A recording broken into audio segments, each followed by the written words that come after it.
எனக்கு அருமையானவர்களே, ஆண்டவராய் இயேசு கிறிஸ்துவின் இனிய நாமத்தில் மறுபடியும் உங்களுக்கு என் வாழ்த்துக்களை தெரிவிப்பதில் மகிழ்ச்சி அடைகிறேன். தேவன் தாமே எங்களோடு கூட இருந்து தேவன் இன்றைக்கும் உங்களை நடத்துவார்.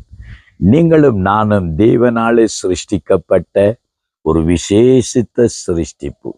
இந்த உலகத்திலே தேவன் படைத்த எல்லாவற்றை பார்க்கிலும் மனிதர்களே தேவன் தம்முடைய கைகளினால தேவன் தம்முடைய ரூபத்தின்படி சாயலின்படி சிருஷ்டித்தார் என்று சொல்லி பார்க்கிறோம். அவன் இந்த உலகத்தில் மனிதர்கள் விசேஷமானவர்களாய் இருந்தாலும் மனிதர்களுக்கு தான் அநேக போராட்டங்கள், மனிதர்களுக்கு தான் அநேக துன்பங்கள், மனிதர்களுக்கு தான் அநேக கவலைகள். ஆனால் நம்முடைய தேவன் நம்மளோடு இருக்கிறார்.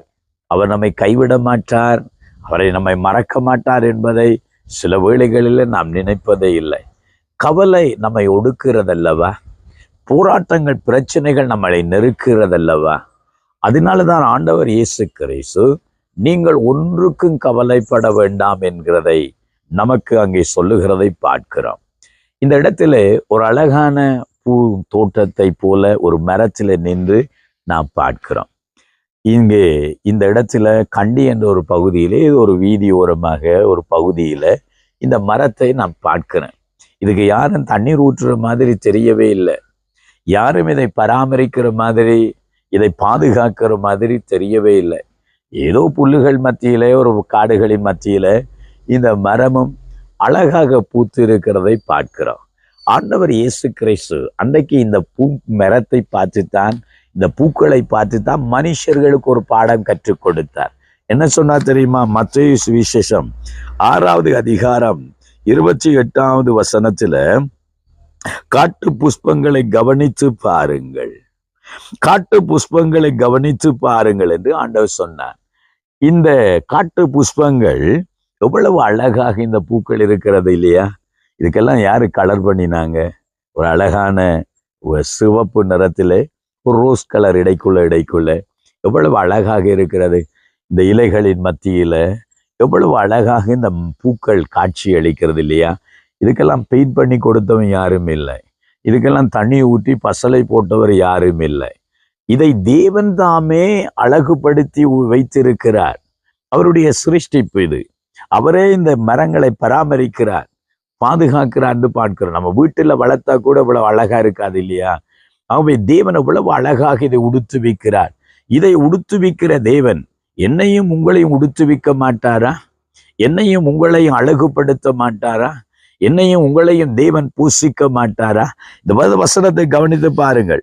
சாலமோன் முதலாய் தன் சர்வ மகிமையிலும் அவைகள் ஒன்றை போகிலும் உடுத்ததில்லை என்று நான் உங்களுக்கு சொல்கிறேன். அவை உலகத்திலே நாம் என்னத்தை உண்போம், என்னத்தை குடிப்போம் என்று நிறைய நேரங்களில கவலைப்படுகிறோம். நம்முடைய பிள்ளைகளை குறித்து ஒரு பெரிய கவலை. நம்மளால என்ன செய்ய முடியும்? நம்முடைய பிள்ளைகளை நம்மளாலேயே பாதுகாக்க முடியாது. எதிர்காலத்தை பற்றி நம்ம யோசிக்கிறோம். நம்மை உருவாக்கின தேவன், நமக்கு பிள்ளைகளை கொடுத்த தேவன் நம்முடைய பிள்ளைகளை நடத்த மாட்டாரா? ஆகவே தமிழ் ஒரு பழமொழி சொல்லுவாங்க, வாயை படைத்த கடவுளுக்கு மண்ணை போட தெரியும். நம்மளை உருவாக்கின தேவன் நம்மளை நடத்துவார், நம்மளை அவர் பூசிப்பார், நம்மளை காப்பாற்றுவார், கரம் பிடித்து கடைசி மட்டும் நடத்துகிறவராயிருக்கிறார். நாம் நம்முடைய வாழ்க்கையில ஒன்றை செய்ய வேண்டும். என்ன தெரியுமா? முதலாவது தேவனுடைய ராஜ்யத்தை, அவருடைய நீதியை தேட வேண்டும். தேவனுக்குரியதை நம்ம தேட வேண்டும். நம்ம பூமிக்குரியதையே நினைத்து நினைத்து கவலைப்பட்டு கொண்டு தேவ ராஜ்யத்துக்குரியதை செய்வதில்லை, தேவனுடைய பங்கை நம்ம பெறுவதில்லை. அவை என கருமையானவர்களே, உங்கள் வாழ்க்கையில உலக கவலைகள், எதிர்கால பயங்கள் உங்களை நெருக்கி கொண்டிருக்கிறதா? உங்கள் வாழ்க்கையில எதிர்காலத்தை குறித்த பயம் உங்களுக்குள்ளே சூழ்ந்து கொண்டிருக்கிறதா? ஐயோ, நாளைக்கு என்ன செய்ய போகிறேன்? ஐயோ, இன்னொரு 5 வருஷத்துக்கு பிறகு என்ன செய்ய போறேன்?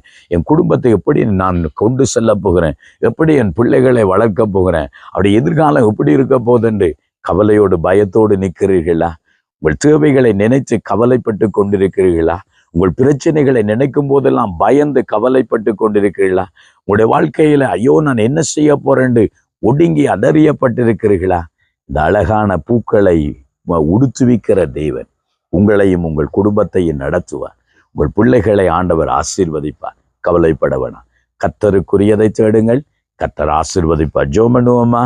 எங்களை நேசிக்கிற எங்கள் தகப்பனே, இந்த செய்தியை கேட்டுக்கொண்டிருக்கிற பிள்ளைகள் உள்ளத்திலே தேவ ஆறுதலும் சமாதான நம்பிக்கையும் பெருகுவதாக. தேவனே, கவலையோடு ஒடுக்கப்பட்டு கொண்டு நெருக்கப்பட்டு கொண்டிருக்கிறவர்கள் இன்றைக்கு தேவன் மேல் நம்பிக்கை வைக்கட்டும். முதலாவது உம்மையும் உம்முடைய சமூகத்தையும் தேடட்டும், சமூகத்தின் பக்கம் சாரட்டும். தேவன் தாமே உம்முடைய பிள்ளைகளோடு இருந்து இந்த நாளை ஆசீர்வதித்து கொடுக்க வேண்டும் என்று இயேசுவின் நாமத்தில் ஜெபிக்கிறோம் நல்ல பிதாவே. ஆமென், ஆமென். அருமையானவர்கள், ஒன்றுக்கும் கவலைப்பட வேணாம்.